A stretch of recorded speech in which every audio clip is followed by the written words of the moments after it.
शिर्डीतल्या साईबाबांच्या मंदिर परिसरात आता श्रीकृष्ण आणि राम मंदिर उभारलं जाणार आहे। साईबाबा हयात असताना नागपूरमधील भक्त नानासाहेब बुट्टी यांनी मंदिर बांधण्याचा निर्णय घेतला होता। त्यानुसार मंदिर तयारही झालं, पण साईबाबांच्या महानिर्वाणानंतर त्या मंदिरात असलेली साईबाबांची समाधी बांधण्यात आली। तेव्हापासून मंदिरासाठी आणलेल्या मूर्ती आजही संग्रहालयात ठेवलेल्या आहेत। साई भक्तांच्या मागणीनंतर अनेक दशकांची प्रतीक्षा आता संपणार आहे।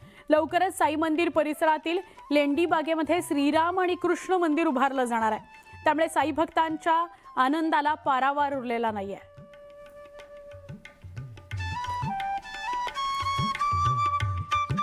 शिर्डीतील साईबाबांचं जे समाधी मंदिर आपण आज जे बघतोय, जिथे हजारो लोक दररोज नतमस्तक होत असतात, खरं तर हे साईबाबांच्या समाधीसाठी बनवलं जात नव्हतं, तर ते बनवलं जात होतं श्रीकृष्ण आणि राम लक्ष्मण सीता यांच्या मंदिरासाठी।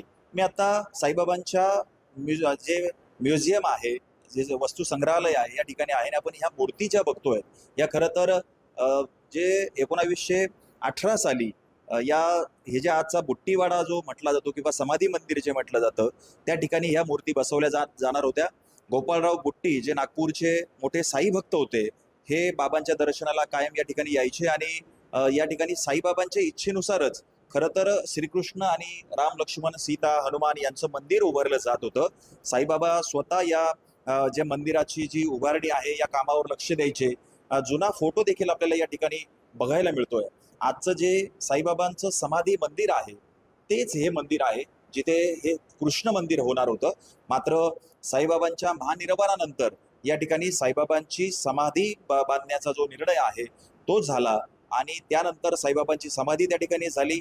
मात्र या ज्या मूर्ती आहेत, या आजही म्युझियम मध्ये आहेत। भक्त या ठिकाणी येतात, त्याचं दर्शन घेतात। मात्र कुठेतरी या मूर्तींसाठी एक मंदिर जे आहे ते या साईबाबांच्या मंदिर परिसरामध्ये असावं, या दृष्टीने आता साईबाबा संस्थानने निर्णय घेतलाय आणि साई मंदिर परिसरातील लेंडी बागेमध्ये थोड्याच दिवसामध्ये या मूर्तींसाठी सुसज्ज भव्य असं मंदिर उभारलं जाणार आहे।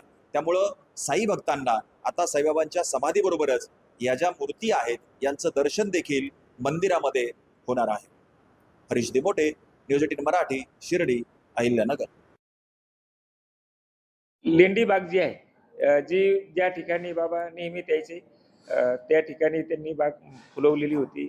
त्या ठिकाणी जी विहीर जी आहे, आड जो आहे, तिथून स्वतः पाणी काढून त्या बगीचेला दिले होते। असे एक पवित्र लेंडी बागेमध्ये जी आहेत, ही दोन्ही मंदिरं जी आहेत, श्रीकृष्ण भगवान मंदिर आणि प्रभू श्रीरामचंद्राचं मंदिर जे आहे ते लेंडी बागेमध्ये होणार आहे। अक्कलकोट तालुक्यात